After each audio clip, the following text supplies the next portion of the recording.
Selamat bertemu kembali dalam Renungan Harian Katolik, Kamis 15 Juni 2023, hari biasa ke-10. Bacaan Injil yang akan kita renungkan pada hari ini diambil dari Injil Matius, bab 5, ayat 20 sampai 26. Mari kita dengarkan. Tuhan bersamamu. Inilah Injil Yesus Kristus menurut Matius.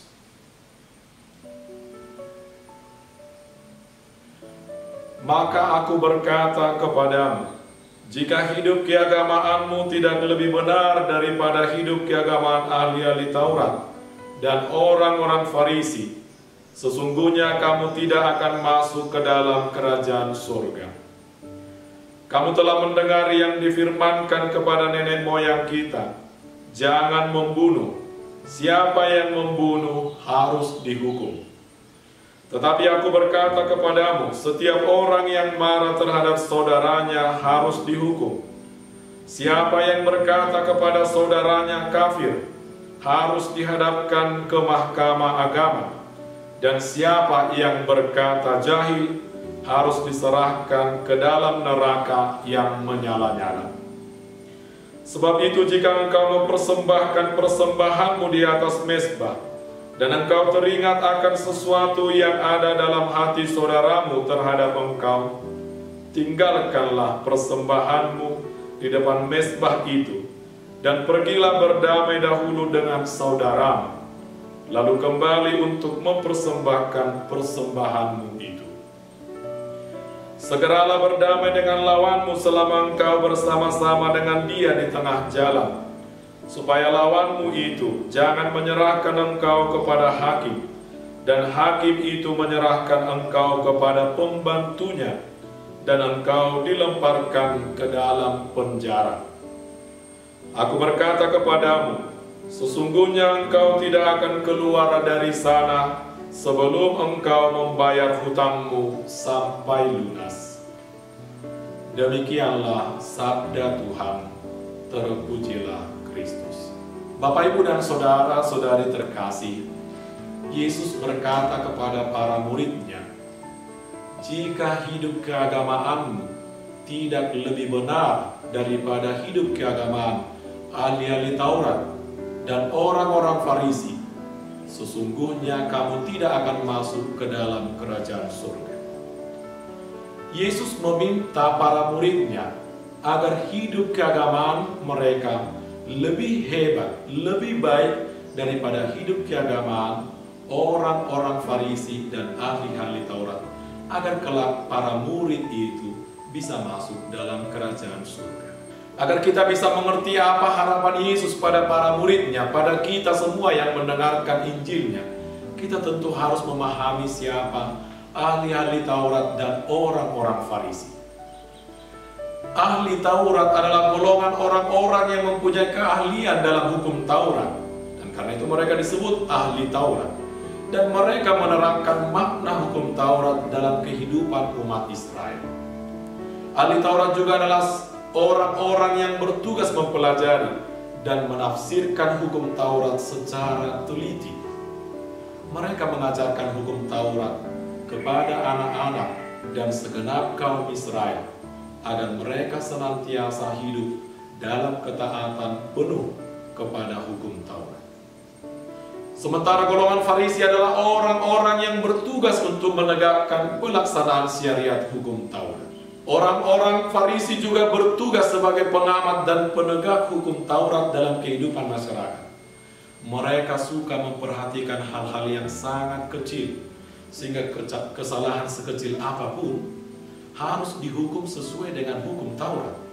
Sebab mereka yakin bahwa Allah mencintai orang yang taat kepada hukum Taurat dan menghukum orang yang tidak taat pada hukum tersebut.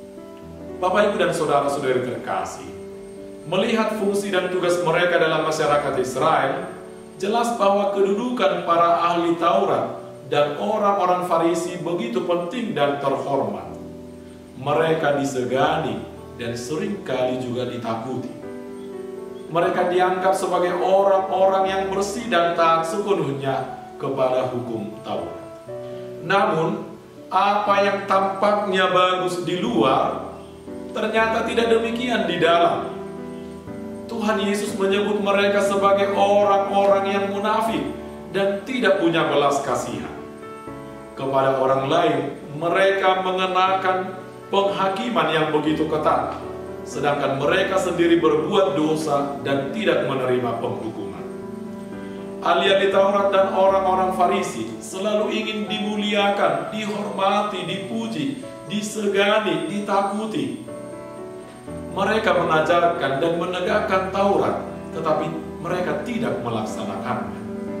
Karena itulah Bapak, Ibu, dan saudara-saudara terkasih, tidak mengherankan jika Yesus pernah mengecam ahli-ahli Taurat dan orang-orang Farisi dengan berkata, "Celakalah kamu, hai ahli-ahli Taurat dan orang-orang Farisi, hai kamu orang-orang munafik, sebab kamu sama seperti kuburan yang dilabur putih, yang sebelah luarnya memang bersih tampaknya, tetapi yang sebelah dalamnya penuh tulang belulang dan berbagai jenis kotoran.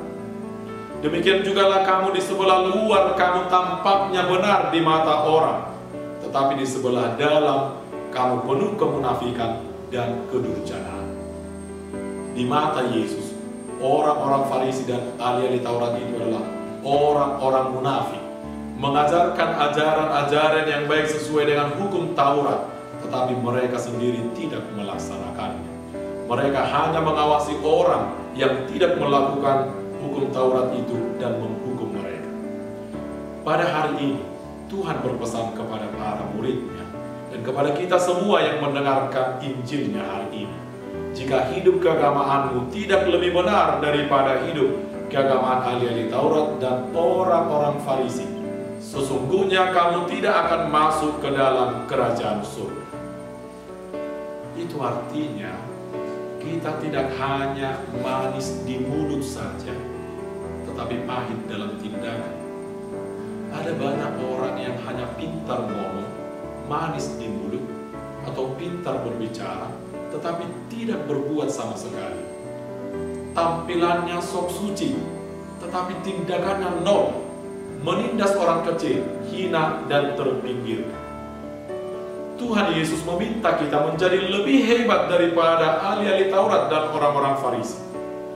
Hidup keagamaan kita atau hidup rohani kita harus tampak dalam pikiran, perkataan, dan tindakan baik setiap hari. Kepada kita tidak cukup hanya melaksanakan 10 Taurat Musa, tetapi harus lebih dari itu.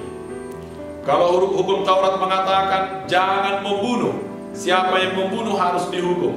Tetapi Yesus berkata pada kita, setiap orang yang marah terhadap saudaranya harus dihukum. Siapa yang berkata kepada saudaranya kafir harus dihadapkan ke mahkamah agama. Dan siapa yang berkata jahil harus diserahkan ke dalam neraka yang menyala-nyala. Yesus meminta kita lebih dari itu. Kalau hanya sekedar tidak membunuh gampang sekali. Tetapi Yesus meminta jangan marah, jangan berkata jahil, jangan berkata kafir. Sebab orang seperti ini akan mendapat hukumannya.